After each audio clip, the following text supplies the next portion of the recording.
then from that, amidst giant pile of the ridiculous, emerges perhaps a deeper truth. Absolutely. over a period of decades, and at first that truth is ridiculed, and then it's accepted. That whole the process. The Earth revolving around the sun. Yeah, the Earth revolving around the sun, but to me it's interesting because it asks us looking out there with SETI, just looking for alien life, is forcing us to really ask questions about ourselves, about what is life, how special.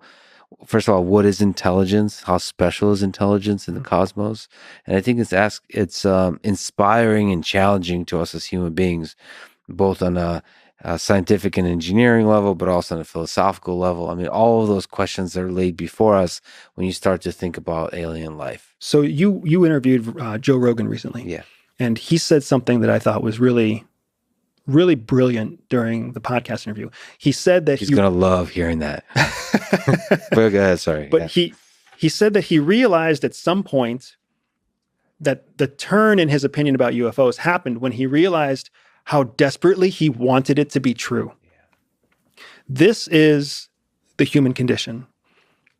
Our pink matter works the same way as everybody's pink matter. And one of the ways that our pink matter works is with this thing, with what's known as a cognitive bias. It's a mental shortcut. Essentially, your brain doesn't want to process through facts over and over again. Instead, it wants to assume certain facts are in place and just jump right to the conclusion. It saves energy. It saves megabytes. So what Joe or Joe Rogan, I feel weird calling him Joe, I don't know him, but what Joe identified on his own. Mr. Rogan. What Mr. Rogan identified on his own yeah, was his own cognitive loop. And then he immediately grew suspicious of that loop. That is a super powerful tool. That is something that most people never become self-actualized enough to realize, that they have a cognitive loop, let alone questioning their own cognitive loop. So that was, when it came to this topic specifically, that was just something that I thought was really powerful, because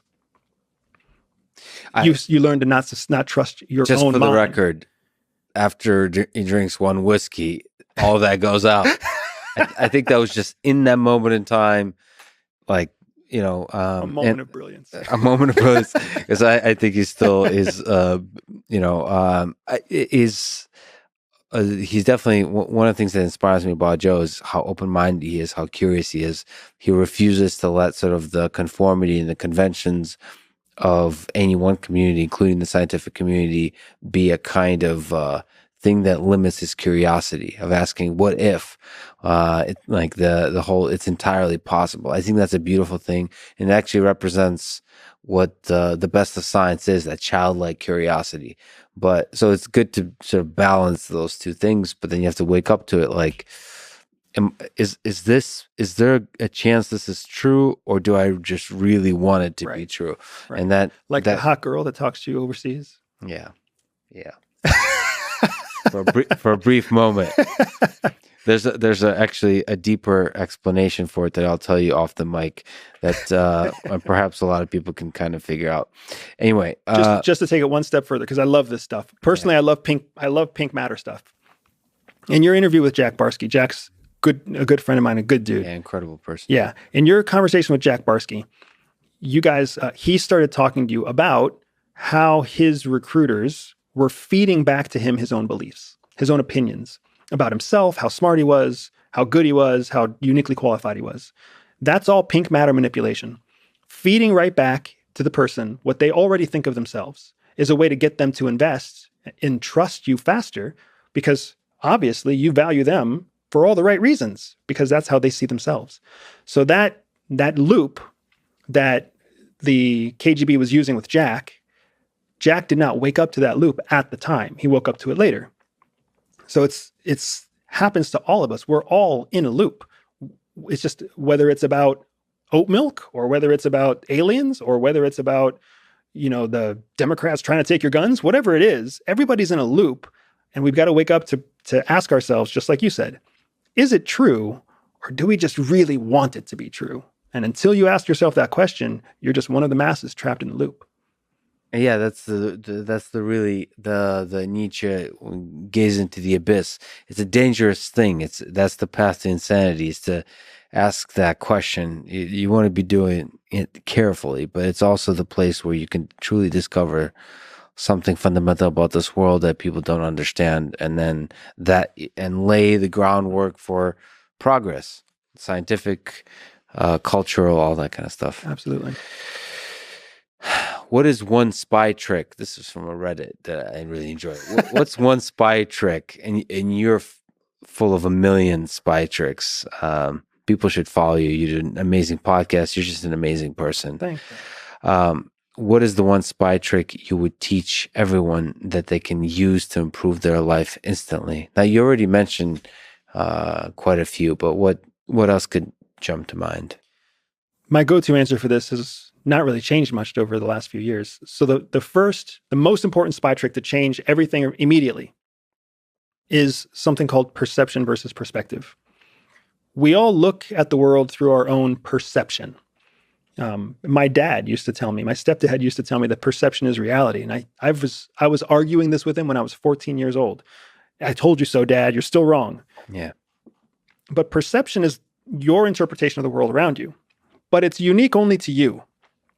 There's no advantage in your perception. That's why so many people find themselves arguing all the time, trying to convince other people of their own perception. The way that you win any argument, the way that you get ahead in your career, the way that you outsell or outrace anybody is when you move off of perception and move into perspective.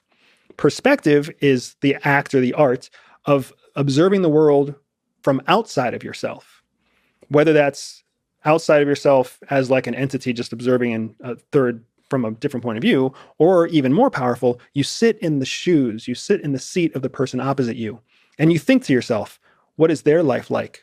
What do they feel right now? Are they comfortable? Are they uncomfortable? Are they afraid? Are they scared? What's the stressor that they woke up to this morning? What's the stressor that they're going to go to sleep with tonight? When you shift places and get out of your own perception and into someone else's perspective, now you're thinking like them, which is giving you an informational advantage. But you know what they're all doing? Everyone else out there is trapped in their own perception, not thinking about a different perspective. So immediately you have superior information, superior positioning. You have an advantage that they don't have. And if you do that to your boss, it's going to change your career. If you do that to your spouse, it's going to change your marriage. If you do that to your kids, it's going to change your family legacy because nobody else out there is doing it. It's so interesting how difficult empathy is for people and how powerful it is, especially for like you said, with spouse, like intimacy. Yeah. Like stepping outside of yourself and really putting yourself in the shoes of the other person, considering how they see the world. And that's I really enjoy that because how does that exactly lead to connection? I think when you start to understand the way the other person sees the world, you start to enjoy the world through their eyes, and you start to be able to share, in terms of intimacy, share the beauty that they see together because you understand their perspective, and somehow you converge as well.